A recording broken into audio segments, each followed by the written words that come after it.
सेणजेडणी दिट्टं देविन्दविन्दवन्दं वन्दे तं सर्वदा शिरसा।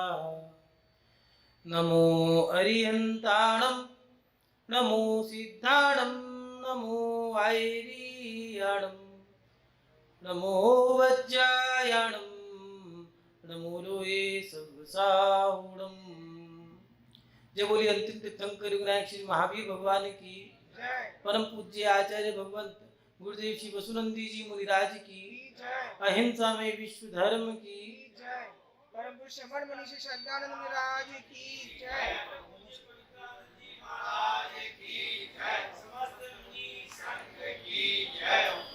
सभी उपस्थित धर्म प्रेमी पुण्यात्मा एवं महानुभाव, हम अपने जीवन को जी रहे हैं और हर व्यक्ति का एक सपना रहता है कि हम अपने जीवन को सार्थक बना लें।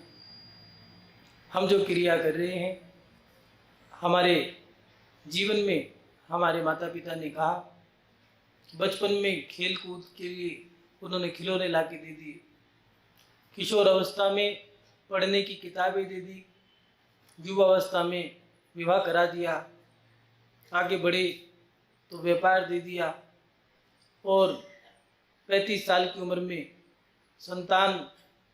हमने संतान पैदा कर दी है और संतान पैदा करने के बाद उसको पढ़ा दिया है, लिखा दिया है, उसके पैरों पे खड़ा कर दिया है। अब एक जिज्ञासा खड़ी होती है कि क्या यही क्रियाएं हमारी हैं और भी कुछ है? तब एहसास होता है कि हमारे माता पिता ने तो स्वार्थ के कारण हमें संसार में फंसा दिया। ये उन्होंने हमारे कल्याण के लिए जो करना था वो तो नहीं कराया, मगर उन्होंने अपने सपनों को सच करने के लिए हमारे साथ छल कर दिया। फिर एक जिज्ञासा खड़ी होती है कि हम क्या करें और क्या ना करें। सवाल खड़ा रहता है कि जो ये कर रहे हैं सही है या गलत है, करना चाहिए या नहीं करना चाहिए। मन में आता है कि हमारे बड़े, हमारे बुजुर्ग हमें बताएं कि हमें क्या करना चाहिए, लेकिन जो वो बता रहे हैं उससे तो हम संसार में फंस रहे हैं। उन्होंने अपना स्वार्थ सिद्ध करने के लिए अपनी अपनी इच्छाएं प्रकट कर दी। जिससे भी सवाल पूछ रहे हैं वो अपनी सोच के हिसाब से, अपने सपनों के हिसाब से हमें बताता जा रहा है, हम करते जा रहे हैं, लेकिन बाद में परिणाम ये निकलता है कि हम तो दूसरे की कठपुतली बन के रह गए। फिर हम करें क्या और क्या ना करें। एक सवाल खड़ा होता है कि हम अपने जीवन में क्या करें और क्या ना करें।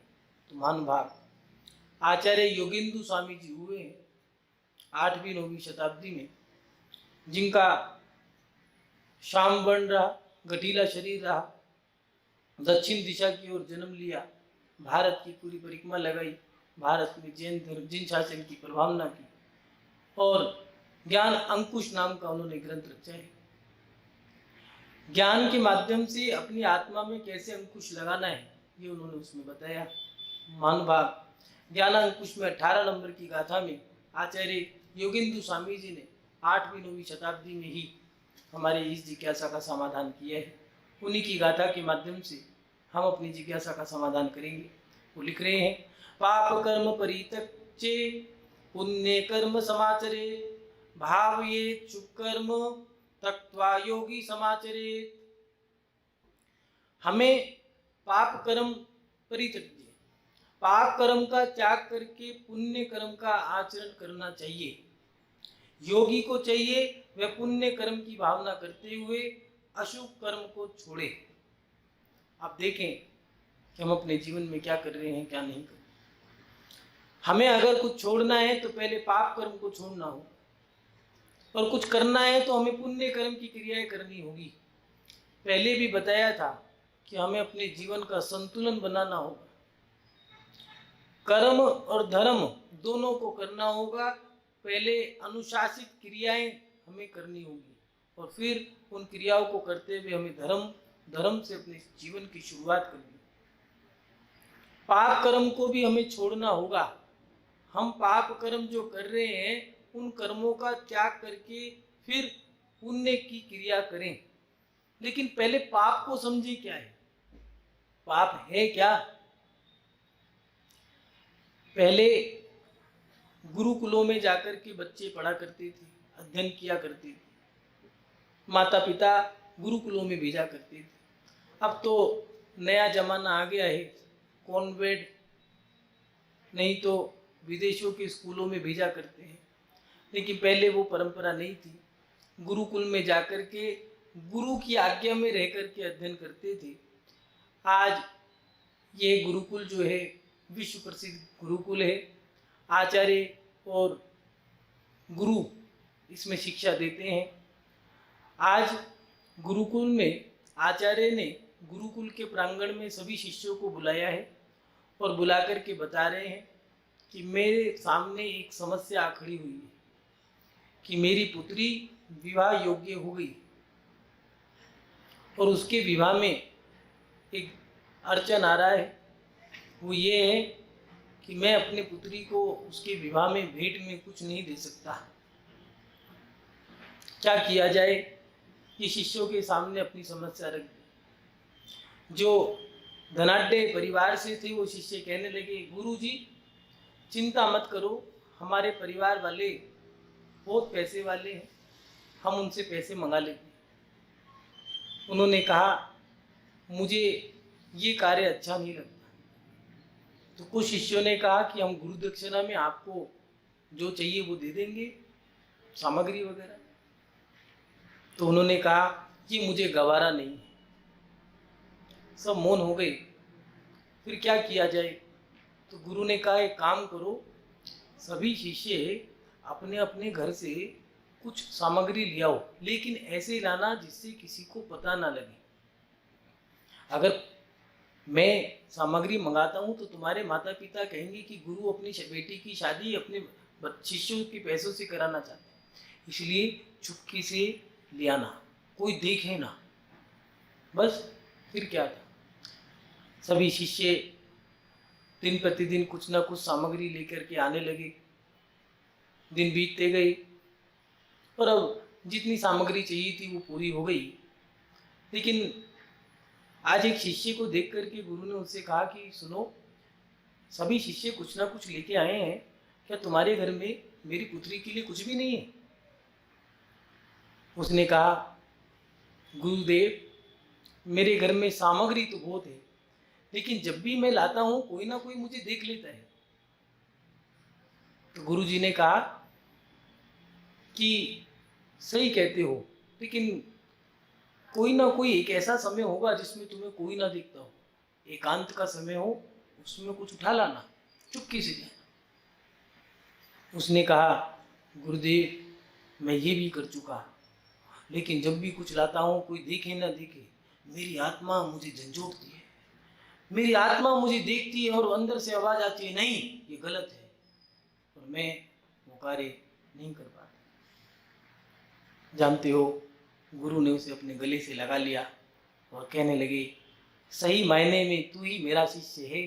मैं तो सभी शिष्यों की परीक्षा ले रहा था, मेरे कहने के बाद भी तूने पाप कर्म नहीं किया, ये दृढ़ चरित्र वाला ऐसा शिष्य मुझे चाहिए था। और उस गुरु ने अपनी पुत्री का विवाह उसी शिष्य से कर दिया। मन भाव, हमें अपने जीवन में हर परिस्थितियों में पाप कर्म करने से बचना होगा। 5 पाप दिए हैं, हिंसा, झूठ, चोरी, कुशिल, परिग्रह। ये 5 पाप हैं, लेकिन देखें कहीं ऐसा तो नहीं हम अपने जीवन में हिंसा कर रहे हो, रात्रि में भोजन कर रहे हो, बाजार में जिन सामग्रियों में जो मुर्गी है उसके बच्चे को पीस करके डाल दिया है, कहीं ऐसा तो नहीं हम उस जीव हत्या का कारण बन गए हो। हमारे स्वाद के कारण वो छोटे छोटे जो अंडे में रहने वाले बच्चे हैं वो मर रहे हैं। सोचें, विचार करें, कहीं ऐसा तो नहीं हमें चोरी की आदत पड़ गई, कहीं ऐसा तो नहीं हम झूठ बोल करके अपने जीवन को जी रहे हैं, कहीं ऐसा तो नहीं है कि हम जो नहीं करने वाली क्रियाएं हैं उन क्रियाओं को भी कर रहे हो, ऐसे कुशील की क्रिया कर रहे हो। गंदी गंदी क्रिया कर रहे हो जिसको बताने में हमें शर्म आती है, याद आए तो हमें पश्चाताप होता है। कहीं ऐसा तो नहीं है हम अपने परिग्रह को दिन प्रतिदिन बढ़ाते जा रहे हो, हमारी आसक्ति हमें दुखी कर रही हो, ये आसक्ति हमें अपने जीवन में आगे नहीं बढ़ने देती। अगर हमें त्याग करना है तो पाप कर्म का त्याग करना होगा, लेकिन हर व्यक्ति चाहता यह है कि मैं सबको सुधार दूं। अगर कोई पढ़ा लिखा है तो वो पाठशाला लेने लग गया है, कोई धर्म के कुछ स्वाध्याय शास्त्र पढ़ ले तो वो प्रवचन देने लग गया है, अब पंडित जी बन गए, शास्त्री बन गए। हर व्यक्ति चाहता है मैं विश्व को सुधार दूं, लेकिन नीतिकारों ने कहा ए सुधारक विश्व के तू विश्व को मत सुधार, ए सुधारक विश्व के तू विश्व को मत सुधार, तेरा मन ही विश्व है, पहले तू इसे सुधार। सुधार करना है तो हमें अपने अंतरंग से सुधार करना होगा, पहले अपने आप से सुधार करना होगा। अगर हमें करना है तो पहले अच्छा काम करना होगा, बुरा काम छोड़ना होगा। पूज्य आचार्य भगवान उमा स्वामी जी ने तत्वार सूत्र में लिखा, शुभ पुण्य से शुभ पाप से, अध्याय नंबर 6 सूत्र नंबर 3 में दे दिया कि शुभ क्रिया करने से शुभ कर्म बनेंगे, अशुभ क्रिया करने से अशुभ कर्म बनेंगे। देखें कि हम शुभ कर रहे हैं या अशुभ कर रहे हैं। अच्छी क्रिया शुभ क्रिया अच्छे कर्म, बुरी क्रिया बुरे कर्म बुरा फल। लेकिन हम कर क्या रहे? एक बेटी को माता पिता ने पाल पोस करके बड़ा किया है, और पाल पोस कर बड़ा करने के बाद उसको पढ़ा दिया, लिखा दिया, सब कुछ करा दिया। आज वो बेटी माता पिता की इज्जत बन गई है, लेकिन पढ़ते पढ़ते वो लड़की किसी लड़के से प्यार करने लगी, या ये कहें कि उसमें आसक्त हो गई है, और एक दिन मन बना लिया है कि माता पिता घर परिवार के सभी सदस्य बाहर जाएंगे और मैं ऐसे समय में ही घर छोड़ के उस लड़के के साथ भाग जाऊंगी। जब वो भाग रही है उसकी दिल की धड़कनें तेज हैं, हाथ कांप रहे हैं, पैर लड़खड़ा रहे हैं। वो लड़का वो लड़की दोनों के दोनों डरे हुए हैं, सहमे हैं, चेहरा बुझा बुझा है, आंखें डरी हुई हैं। कोई जरा सी आवाज भी करता है तो डर जाता है। वो दोनों के दोनों डर रहे हैं। क्यों? क्योंकि उनकी आत्मा जानती है, वो कह रही है कि तुम गलत कर रहे हो, तुम दोनों अपने माता पिता को धोखा दे रहे हो, तुम अपने कुटुंब परिवार को धोखा दे रहे हो, उनके सपनों को तोड़ रहे हो। आज पहले तुम बेटी थी, आज बेटी नहीं, तुम अपने पिता की इज्जत बन गई हो। क्या जो क्रिया हम ऐसी कर रहे हैं, उस क्रिया को करने के बाद हम सुख से जी भी रहे हैं? अब जीवन भर हमें अंदर से पश्चाताप है। युवा लड़का संगति में बैठ करके कुछ लड़कों के साथ जब भी बिगाड़ होगा संगति से होगा। याद रखना, ये संगति हमें बिगाड़ देती है। जितने बिगड़े हुए होंगे देख लेना, उनकी संगति बहुत बड़ी होगी और संगति के कारण बिगड़ जाएंगे। दूध का गिलास रखा था, झट से पी लिया। शराब का गिलास रखा था, हाथ लड़खड़ाने लगा है, होठ बड़बड़ करने लगे, आंखों से आंसू निकल गए हैं, मन चंचल हो गया है, डर लग रहा है, ये क्या कर रहा हूं मैं। अंदर से आवाज आ रही है, नहीं पीना, मत पी। कोई धूम्रपान कर रहा है, सिगरेट पी रहा हो, चाहे शराब पी रहा हो, चाहे किसी दोस्त ने कहा आज तू गुटखा खा ले, नशे की सामग्री दे रहा हो, तो अंदर से आवाज आ रही है, नहीं ये गलत है। शर्मा शर्मी, मेरे दोस्त क्या कहेंगे, ये मेरे रिश्ते को तोड़ देंगे।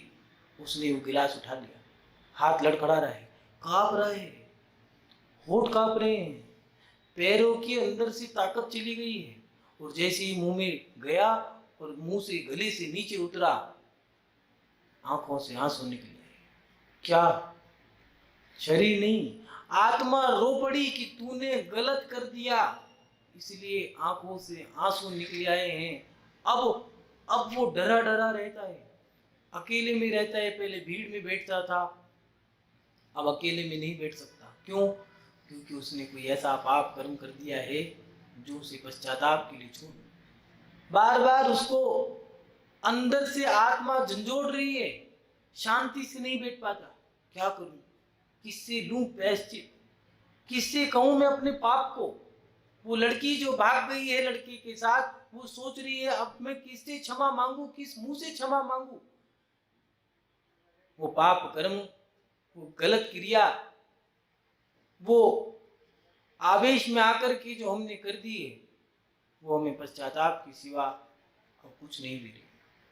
हमने मौज मस्ती में आकर के जो गलत काम करे थे, जवानी के जोश में आकर के जो हमने गलत काम किया था, उसका फल क्या है? उसका फल ये मिल रहा है, लगभग 25-30 साल 35 साल जब बीत गए, अब हमें बीमारी लग गई। डॉक्टर, वैद्य सब कह रहे हैं कि मन में कोई बात हो तो बता दो, लेकिन किससे बताएं? किस मुंह से बताएं? कैसे बताएं? हमारा वो पाप कर्म हमें दुखी करता है। कोई नहीं है कमरे में, कुछ भी कर लो, लेकिन बंद कमरे में भी तुम्हें कोई देख रहा है। तुम्हारी आत्मा, तुम्हारा मन, तुम्हारी आत्मा, तुम्हारा ईमान, तुम्हारा जमीर तुम्हें देख रहा है और वो तुम्हें कह रहा है मत कर। अगर करेगा तो जिंदगी भर पश्चाताप के आंसू रहेंगे, बाकी कुछ नहीं रहेगा। जवानी के जोश में आकर के तुमने कदम तो बढ़ा दिया, लेकिन जब होश आया तो मात्र पश्चाताप के आंसू रह गए। एक जंगल में कुछ बच्चे खेल रहे हैं। खेल भी क्या है? आम का वृक्ष है, उस पे आम आ गए हैं, सब बच्चे आम तोड़ रहे हैं। कोई उछल उछल करके, कोई कंकड़ी पत्थर मार के, कुछ धागे में पत्थर बना करके, उसे लंगड़ कहते हैं, वो लंगड़ बांध के फेंक रहे हैं। और एक बच्चे ने धागे में पत्थर बांध करके जब पेड़ पे मारा तो वो धागा तो रह गया और पत्थर दूर चला गया। और जब दूर गया तो एक आवाज आई, हाँ। बच्चे डर गए, किसको लगा? जाकर देखा तो दूसरे वृक्ष के पास, उस वृक्ष के नीचे ही एक महात्मा जी अपनी साधना कर रहे हैं। बच्चों ने जाकर के देखा तो वो पत्थर महात्मा जी के सर पर लग गया, खून निकल गया। बच्चे रोने लगे कि माँ क्या करती थी कि महात्मा को अगर कष्ट हो तो श्राप दे देते। वो रोने लगे और कहने लगे, महात्मा जी हमें श्राप मत देना, हमें क्षमा कर दो, माफ कर दो। उनमें से एक बच्चा उठ के गया बड़ी हिम्मत के साथ, और महात्मा जी के सर से जो खून निकल रहा था उस खून को पूछ लिया, पट्टी कर दी, जख्म पे मल्लम लगा करके पट्टी बांध करके बच्चा आ गया।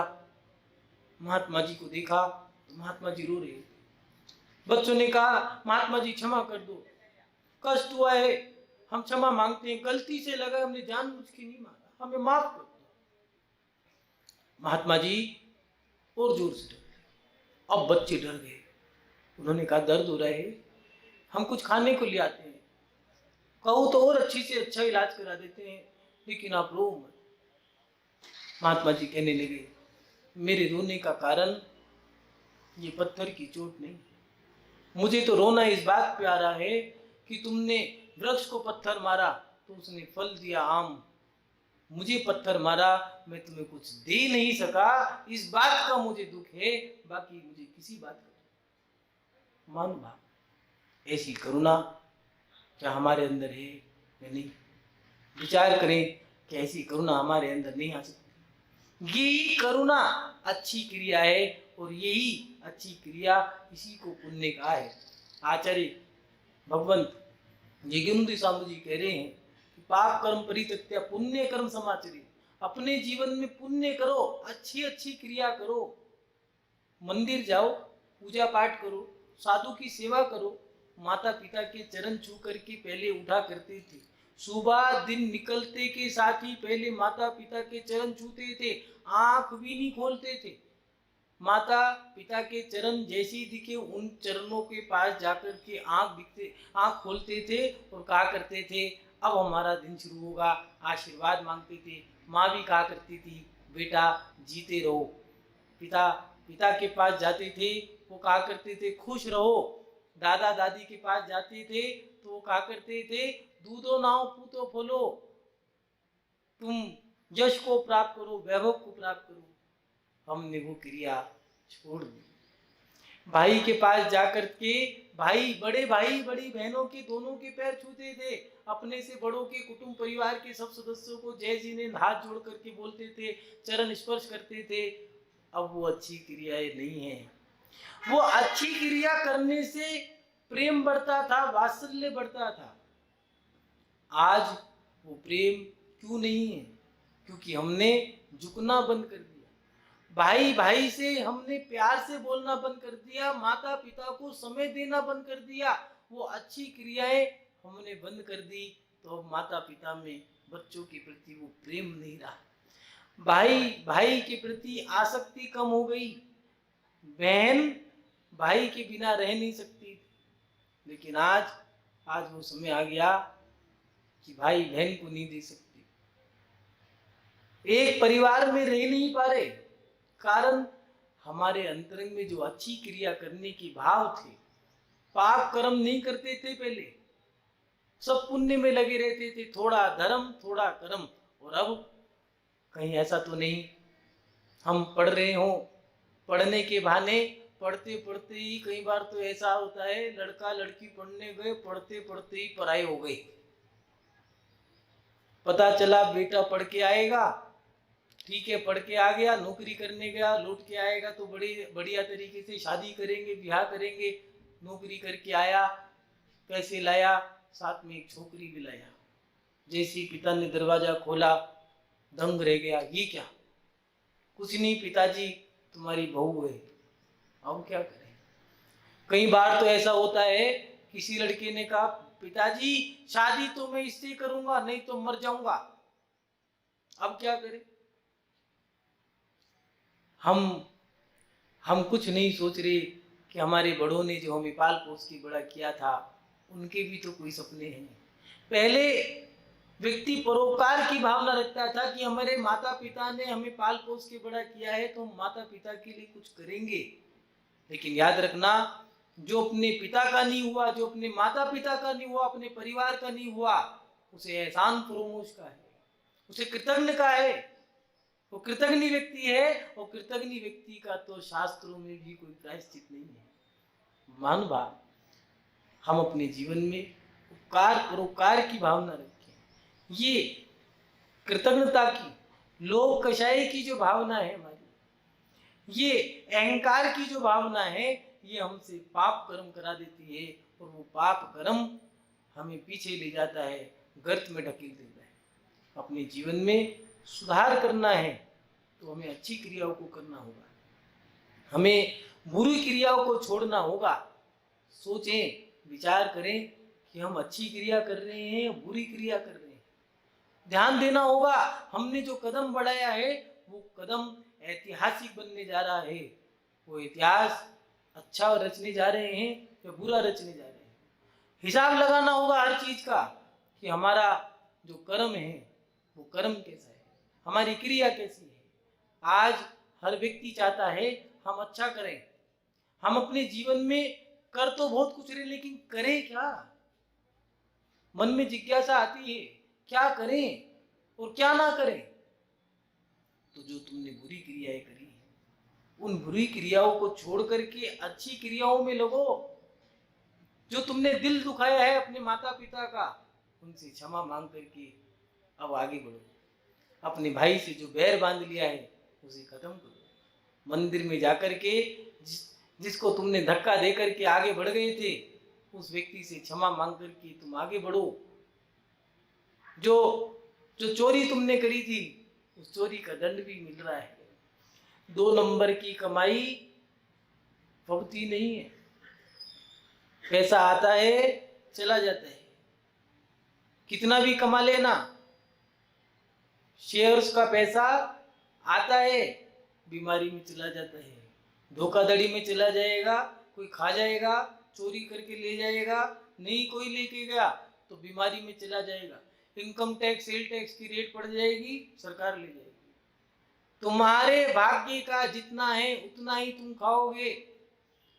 क्या है, ऐसा क्या है कि वो गरीब रिक्शा वाला, वो भिखारी, वो स्वस्थ है और हमें बीमारी लगी।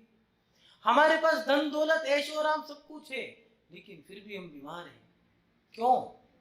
क्योंकि जो हमने गलत क्रिया करी है, जो पाप कर्म किया है, वो हमें जीने नहीं दे रहा, वो हमें झंझोड़ता है, वो हमें चिल्ला चिल्ला के चीख चीख के कहता है कि बस पहले उसको सुधार करो। हम ढूंढ रहे हैं किससे कहें अपने मन की बात, किसी आरिका से, किसी मुनि महाराज से, किसी साधु संत से, अपने माता से, पिता से, भाई बहन से, लेकिन मन में आता है किसी ने हमारे इस बुरे कुकृत्य को कह दिया तो क्या होगा। और उस कुकृत्य के कारण हम किसी से कह नहीं पा रहे और घुट घुट करके मर रहे हैं, जी नहीं रहे, मर रहे हैं। और जिसने अच्छी क्रिया करी है, जिसने साधुओं का विहार कराया है, भगवान के मंदिर बनाए हैं, गरीबों के लिए उपकार की क्रिया करी है, बावड़ियां खुदवाई हैं, कुएं बनवाए हैं, स्कूल, विद्यालय, कॉलेज, हॉस्पिटल, प्याऊ उन बुजुर्गों ने जो लगाए थे, उसका फल क्या मिला? उनके मरने के बाद भी लोग उनको सलाम करते हैं, उनका नाम लेते हैं।